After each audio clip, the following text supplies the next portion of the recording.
До начала круглого стола участники дискуссии возложили цветы к памятнику павшим в Отечественной войне народа Абхазии. Модерацию дискуссии осуществлял председатель партии «Единая Абхазия» Алхас Барзания, который представил всех участников круглого стола, в числе которых также был член партии «Единая Россия» Андрей Климов, чрезвычайный и полномочный посол Российской Федерации в Абхазии Михаил Шургалин, высшее руководство и члены партии «Единая Абхазия», представители партий Амцахара, Апсны, абхазские чиновники и общественные деятели. Приглашая участников круглого стола к дискуссии, Алхас Барзани отметил, что ныне можно наблюдать попытки дестабилизировать южные границы России. Стратегический союз с Россией является ключевым условием обеспечения суверенитета, развития и безопасности нашей республики. К сожалению, сегодня Большой Кавказ находится в эпицентре серьезных геополитических процессов, меняющих политический ландшафт региона. Мы наблюдаем попытки внешних сил изменить баланс сил в регионе и дестабилизировать обстановку у границ России. Вовлеченность общества Абхазии в происходящие процессы, связанные с Россией, подтверждает глубину нашего взаимодействия. С первых дней специальной военной операции добровольцы из Абхазии осознанно встали на защиту Донбасса.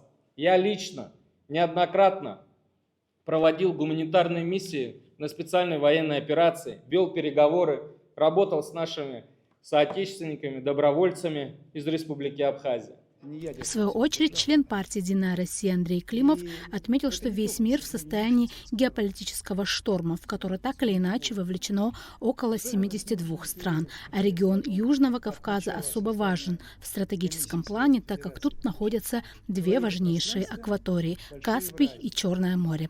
Мне, конечно, очень хотелось бы, чтобы, по крайней мере, при Черноморской зоне удалось не разрастаться, сделать так, чтобы этот конфликт не разрастался. Сложно, но понимаем. На Каспии ситуация чуть пока спокойней, но если вы посмотрите траектории полетов там некоторых изделий военно-технических, то это только так. На самом деле, это только так. Вот.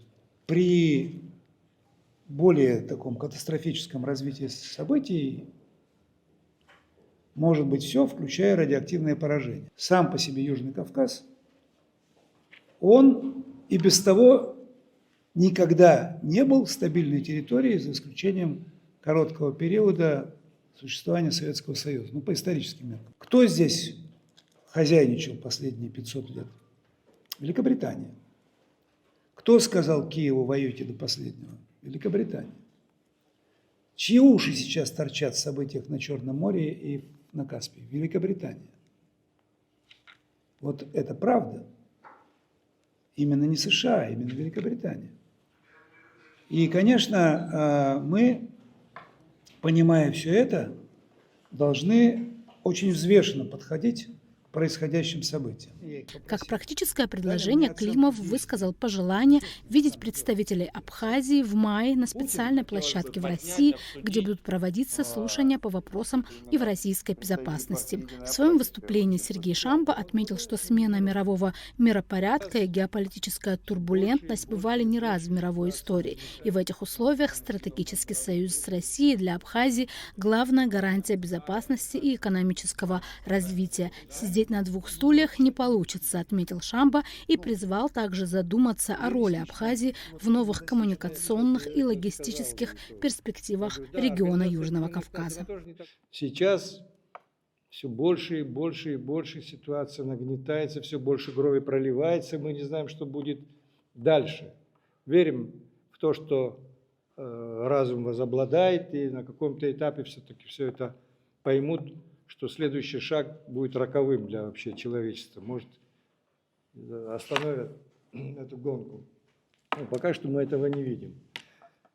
И то, что мы сегодня видим, мы тоже должны выводы делать. Нас, конечно, спасает и дает большие гарантии нашей безопасности. Это наш стратегический союз с Российской Федерацией. Такая, когда ситуация, как сейчас, которая сложилась, Тут не может быть там сидения на двух стульях. Те, которые сидят сегодня на двух стульях, они уже подвергли себя большим рискам. Свой народ, свои государства и так далее. То, что происходит сегодня на Южном Кавказе, это еще не точка, это коридор Трампа, это то, что сейчас говорят, это еще все впереди, все эти решения. Я не думаю, что так Южный Кавказ прямо куда-то улетучился или куда-то уйдет.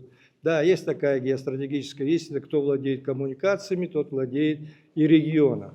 Поэтому нужны коммуникации через Республику Абхазия, которые выводят Россию на Южный Кавказ, на Иран, на другие страны. Вот. И мы знаем, что сейчас обсуждается этот вопрос, мы слушали от заместителя председателя правительства Российской Федерации о том, что есть такое желание. Оно и раньше было, и мы участвовали когда-то в переговорах по поводу открытия железнодорожного сообщения через Абхазию. Мы тогда не смогли с Грузией договориться. Да, и сейчас Грузия против этого. Но, еще раз повторяю, еще не вечер. Заместитель председателя партии «Единая Абхазия» Гунда Цвижба отметила, что в эти трудные времена Абхазия не на слове, а на деле является партнером и союзником России и привела личный пример брата, который является наряду с десятками других добровольцев участником СВО на Украине. Почему же этот выбор не случайен? Почему он предопределен самой нашей историей, культурой и кровью? Во-первых, у абхазского народа историческая память генетически неотъемлема от понятия добровольчества. Мы помним страшные дни Отечественной войны народа Абхазии 92-93. Мы помним, что рядом с нами тогда плечом к плечу встали братья из абхазской диаспоры, добровольцы Северного Кавказа, с юга России, казачества. Ведь это Россия. Выстояли потому, что были не одни. Мы это помним, мы это ценим, и мы умеем быть благодарными.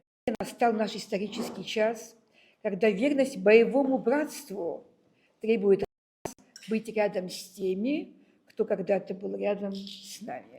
В рамках круглого стола обсуждались и многие другие актуальные вопросы геополитики, такие как стратегия Запада на Южном Кавказе, субъективность Абхазии, в частности Абхазия как надежный военно-политический форпост и фактор стабильности в регионе и многие другие темы. Ариф Акабба, Лилиан Маршан, Абхазское телевидение.